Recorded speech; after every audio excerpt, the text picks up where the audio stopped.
ওরা কয় কুরবানি ঈদ, আমি কই গরিব রে মনে করায় দেয় আমরা গরিব। এই কথাটা আপনি বুঝবেন না, যে এই জিনিসটা পার করছে এই একমাত্র বুঝবে। যে হ্যার এলাকায় সবাই গরু আনতেছে, হ্যাঁ হ্যার বাসাটা ফাঁকা, সবার বাপ মায় পোলা পাই আনন্দ করতেছে, হ্যার বাড়ি ফাঁকা, শুধু একমাত্র হ্যাঁই বুঝবে। কিন্তু বাংলাদেশের কুরবানি আর সৌদি আরবের কুরবানি ভাই বহুত ডিফারেন্স। বাংলাদেশে যেমন প্রতিযোগিতা হয়, সবাই না কিছু কিছু মানুষ প্রতিযোগিতা করে কুরবানি নিয়ে, সৌদি আরব কেউ কইতেও পারবো না যে কই কুরবানি দেয় বা কই কি করে। একটাই উছিলা, আল্লাহ তাআলারে খুশি করার জন্য। ওই যে একটা কথা আছে না, ওই উপরের আল্লাহ আমার একদিন তৌফিক দিব, আমার বাড়ির উড়ানে গরু হাম্বা হাম্বা ডাকবো। এই কষ্ট বুঝবেন না, এই কষ্ট বুঝবেন না, এই মোটিভেশন বুঝবেন না।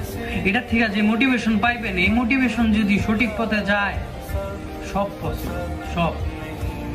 শুধু মা বাপের দোয়া এনা। বুঝে কথা একটাই, আমরা চেষ্টায় বিশ্বাসী, তাই চেষ্টায় আছি।